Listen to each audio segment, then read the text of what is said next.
Eboni, the owner of EST 1988 Decor and Events. You can check us out on Instagram, and you can catch me sipping with Steph. All right, what's up, you guys? And we are sipping with Steph, and today I am sipping with my homegirl. She my homegirl. She don't even know she my homegirl. I made her my homegirl. My girl, Eboni from EST Decor, 1988 Decor and Events. I'm super in love with her. Hi, thank you for coming. Like, I really appreciate it. I know you was probably like, she got this big dog outside, but she came in. I was dropping my location. You were like, I'm here. I'm so excited because I think I was explaining to you earlier, I have been fangirling you because I'm super impressed, and I think it was an event that you did, and you were like, it was like just super. First of all, I'm like super addicted to sparkly stuff, so it was like super sparkly, and it was an event you did, and then you went and you like stamped it for me with this event you did with this car that you decorated with these flowers coming out of it, and it was so like ghetto classy. I was like, that's. It did it for me. So like, hey, Eboni. Hey, girl. How are you? Hey, y'all. I'm good. How are you? I'm good. Are you from Baltimore originally? I am. I'm a county girl. So Okay. I grew up in Owens Mills. Okay. Most of my life I was out there. As an adult, I decided to do the city living because you get tired of the quietness. In the county. Yeah. And so I'm in the city now. Okay. But yeah, I am from here. Now, I did some research on you because I'm not, I'm supposed to do my journalist thing, you know what I'm saying? So, you started this business officially around 2017, 2016, around that time. I know you did some events before that time frame, but officially you was like, we're going to stamp this. What made you do that and step into this venture coming from where you were coming from? Well, my first internship was in 2008 for event planning. Okay. But I didn't think I really cared for it. It was too logistical for me. Gotcha. And I'm a creative. And so that's why I kind of like stepped away from it. But when I had my son's baby shower in 2012, I did my own shower, and I realized what I really enjoyed more was just the design aspect of it. And I didn't have that entrepreneurial spirit. Once I had him, I had that I'm gonna stay home for a year, I'm gonna get a job mentality. And when I was sitting at my desk, I was working at Toyota and Lexus Financial, and I was like, yeah, I can't do this. I have a degree and all of that, and I'm still on the phones, and it's not paying.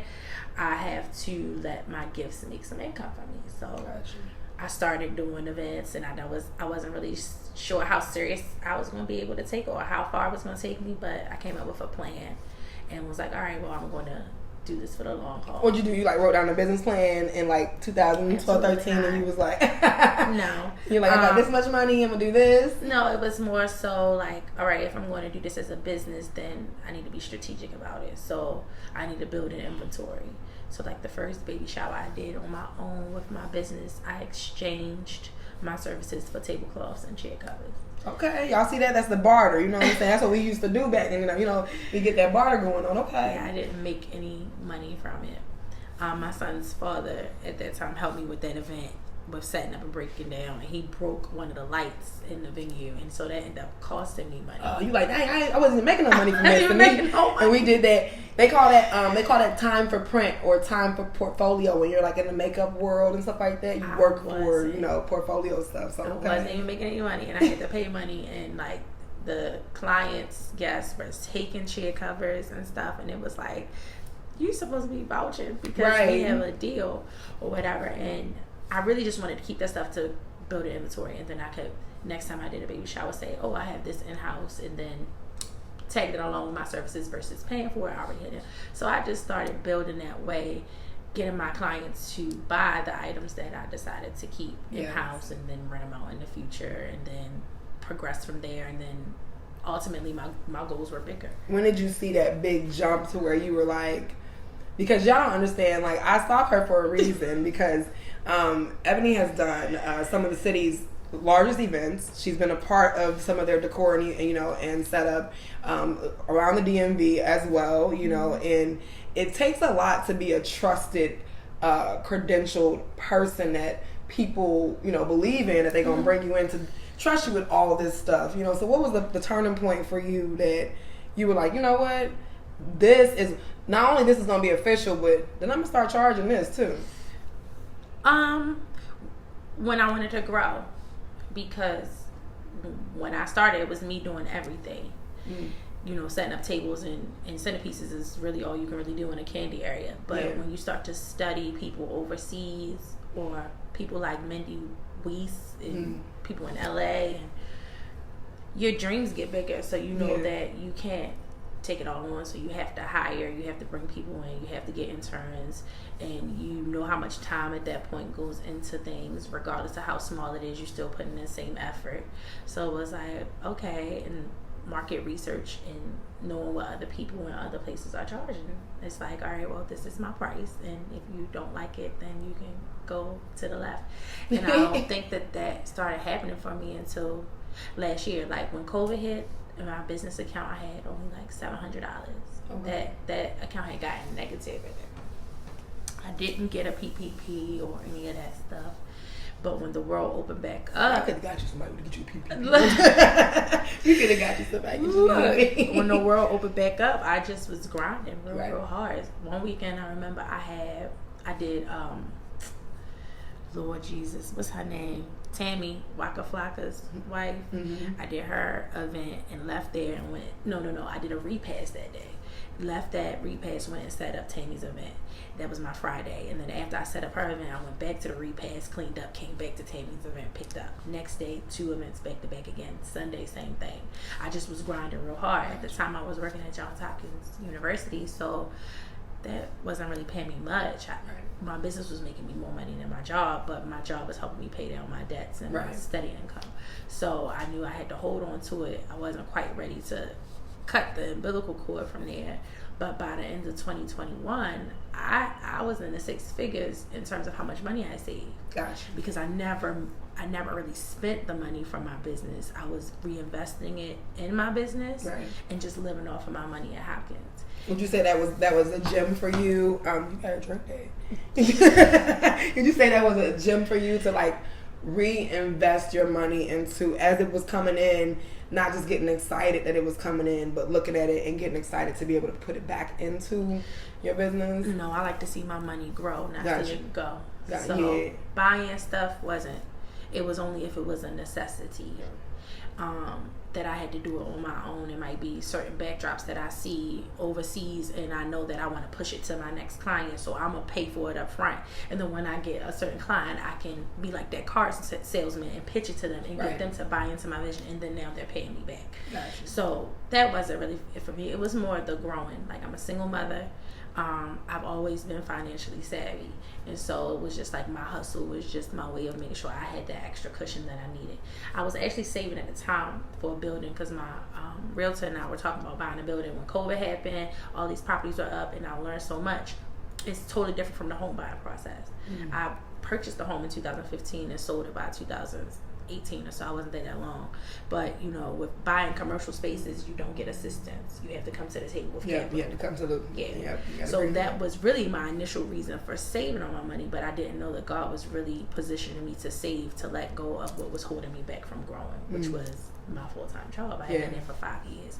It was beneficial for me when it was. It helped pay for like half of my son's daycare when he was in preschool, but it was time for me to let that go so I could get to the next level. And so I just save with the intent to purchase, but my savings is actually what helped me quit my job and to live off of until I was able to still live. I do believe in that savings. I do believe it. I don't think I grew up necessarily with all the financial literacy I was supposed to have.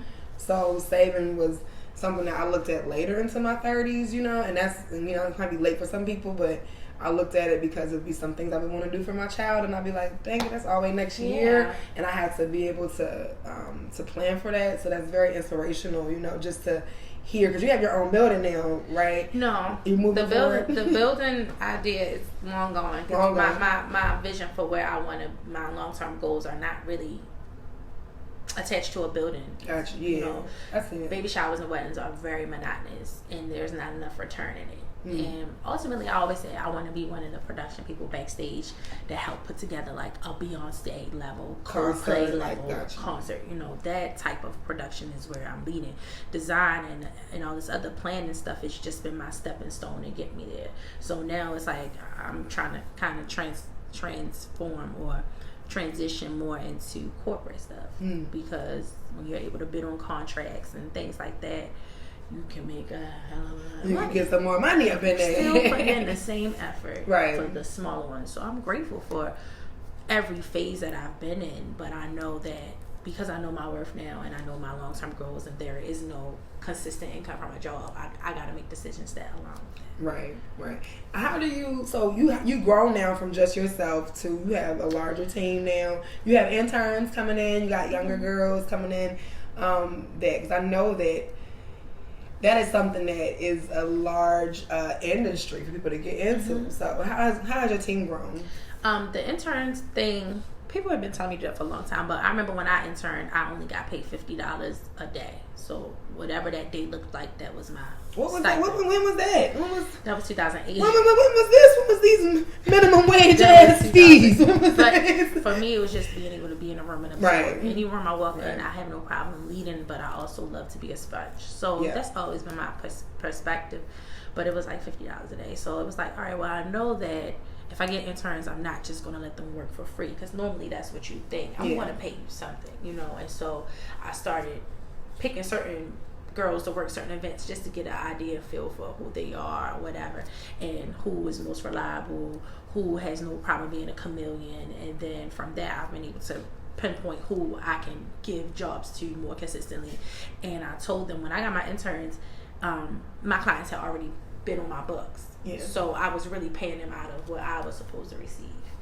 And so I told them going forward, you know, next year, which was this year, I'm going to factor y'all in for pay for clients. So that's what I do now. I factor them in.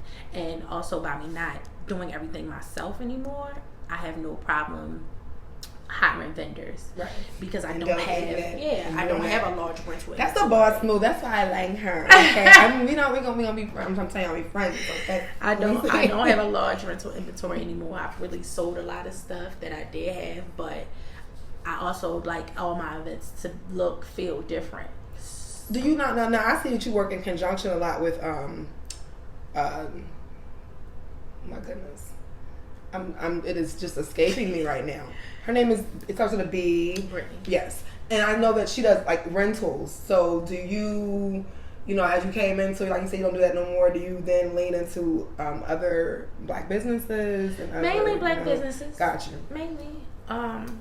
Yeah, I'm not going to lie. It's the majority black businesses that I try to support, because I feel like bigger businesses already have the attention of so many, and it's very vast. In terms of that, so I tried to tap into more smaller businesses, more local businesses, especially in Baltimore. But I feel like one thing about events, I feel like I've learned over the years, is that there's an area for certain types of people. So if you go out Silver Spring and stuff, you're going to meet more of the African event professionals, and then they have their conglomerate and group of people that they use that they find trustworthy. And so I've just tried to build that same momentum down here, and have black businesses that whose work I look at on Instagram, and I say, all right, well, I want them to be a part of, or I want to use them at this point. I'm really just a plug. Right. You know, if I get that opportunity, I'm just bringing the people in to plug and pass some money along to. Got you. Well, I truly appreciate the opportunity to be able to like be inspired by you. Like, Y'all be putting so much pressure on me. I'm really just so regular. Stay great. You better stay great, girl. I'm just so regular. It's like, but no, like, you know, it's wonderful to have inspiration, because outside of maybe the 9 to 5, because I'm a pure creative. I know you're in my house and everything. I see everything, and it's hard sometimes to hone in on the logistical side for me. I have to have somebody else to assist me and help me, because I'm always in glitter mode. And to hone in and to come down for logistics and everything, it's like, that's a burden for me. So I love to see women that are doing it, so it can remind me how to do it, other ways to do it.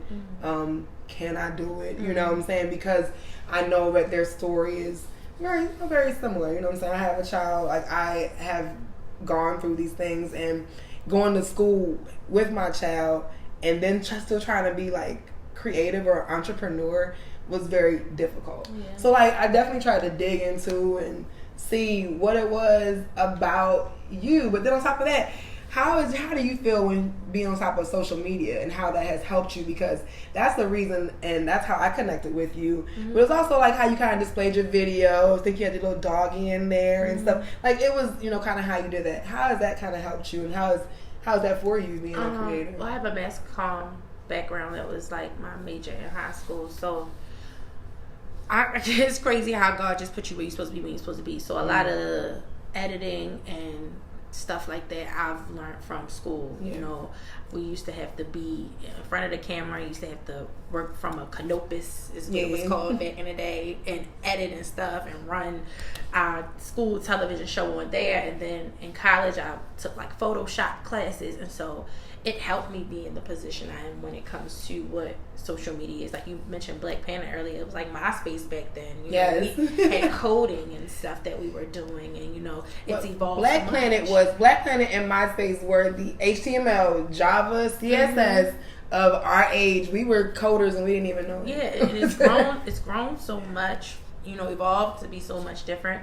And so now, it's pressure for me because sometimes I don't want to hire a videographer or photographer. and sometimes that's not because I don't have the funds or the capital or whatever. It might just be certain videographers and photographers have an eye for certain things. Mm-hmm. So I did a period where we had a bunch of different people that came, but we was like, his photos of people are great. Lightroom, whatever he using is great, but his photos of event setups are mediocre. Right. You know what I'm saying? So then it becomes me saying, all right, am I going to take on the task of, recording videos and stuff? And now that it's reels, it's way different because you have more opportunity now to really set stuff up and show what you're doing in real time, and then creating that content from there. So I absolutely love creating content. People say all the time, you should content create for other people. She's good, y'all. She be having like a little music and stuff, a little transitions and whatever. It's a lot of finding trending sounds, watching your algorithms, seeing who your target audience is. It's a class because and people don't realize that when it's like, well, why is stuff not growing? Why is it not growing? It's really more to it than just putting up a video, because the videos that I put the most effort in don't get the most traction. Right. It's those videos that are like this, and it's like 400,000 views for this. Right. I'm just walking in the building. Like, so you're learning so much about the society and what people are really ingested and what they really like. But it is what it is. It can be overwhelming, and sometimes you need to just step away and live your life. Yes, because I was emailing Eboni for like years, and I ain't gonna over exaggerate, a month at least, and she was like, "Look, my email be flooded." So it be flooded, and I gotta truly understand, because I understand. I taught for 4 years of high school, and so to like 9th through 12th grade. So to really teach and then to try to be creative afterwards, and then try to do other things. People would hit you up and be like, "Well, you don't want to come out and do this?" I can't. Like I wouldn't have to like really sign off and like. Back away, so because it's emails, it's marketing, it's creating content, editing content, it's still being a mom, it's being a friend, having a life. It's so I got the phone up in the baby mouth. Hold the phone up while I do this. It's so many things, and so sometimes those emails I can check and I be like, it's anxiety. Because then you have to understand, as soon as I get an email, I'm working. Now I'm working. You send me an email, you have an inquiry, I'm sending you a form, you saying, this is how many people I have, this is what I want it to look like, this is this. And now I'm like, all right, I'm researching right away. And then I do all of this and give you a price. And then I'll be like, here it is. And you be like, oh, that's not my budget. I've done all of that, and I don't get anything from it. And that's me. I'm sorry, because I've inquired and I got told, and I'm like $20,000. Go ahead and send an inquiry form back. That's me. And so because it's not one of those jobs where you can just have a set price. Right. I'm working in the moment you encounter me. Right. You know what I mean? And so sometimes it's overwhelming, because it's like sometimes I might look at people's pages and be like, yeah, ain't gonna pay it. They not. You just can tell. You can tell they're not gonna pay the price. So that's why you like, all right. Well, what's one of the I know there's been some. What's one of the? I know probably all your events are really good for you. Mm-hmm. What was one of the events that you've done that you was like, oh, I did that. Like that's. I think the Chino event.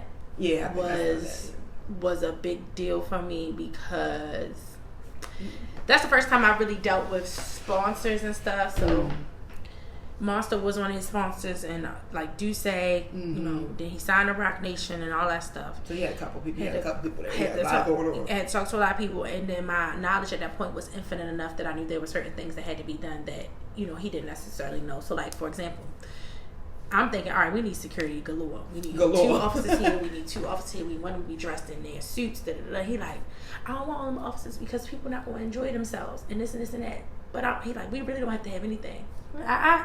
Yes, we do. Number 1, your safety is priority for me. But number 2, if we talking about alcohol in a venue and we trying to get 𝐘𝐿 to sponsor, you gotta get sponsored. Yeah, they gonna want. They want a security plan. Yeah, they gonna want a security plan. What was the first thing 𝐘𝐿 asked me for? What's the security plan? They probably said, "What's the security plan?" You got Chino. He riding the bike. So I was like, "Well, what's your security? What's your security plan?" He got like before we sign. Before you even sign any alcohol. Yeah. Before we even give you any alcohol to sponsor this, we need to know what's your security plan. Yeah. But is there a COI? Is there a certificate of insurance available? But my knowledge from 2008, that's one thing about my process. I never rushed it. Right. I was okay with being a student. Yeah. So I already knew who was going to come before me. And it's like, you got to make sure that you are able to stand in what your knowledge is and let your client know that, hey, I'm professional here. We got to do it this way. I know what I'm saying. Let me do it. We end up only having 1 officer, but it was enough, for me to finesse my security plan to them. So that whole process was a big deal for me. Just the level of that things were done. You know, Monster flew their representative out here from LA to have meetings with me. So it's like, I can't come to the table shabby. Right. Because now he has to believe enough in me to go back to LA and say, she got it. Let's do this event. We got it. Yeah. So when those sponsors are sending you money, they're not sending it to Chino or the client. They sending it to me. What's your W-2? Where's your EIN? Where's your this, where's that? These are all things I already had to have in place. So I already had to have a business bank account. I already had to have my tax form, my W-9s together. You know what I'm saying? So as soon as they ask for it, it's all right, sign this. But all right, now here's the money. You know, and they release it.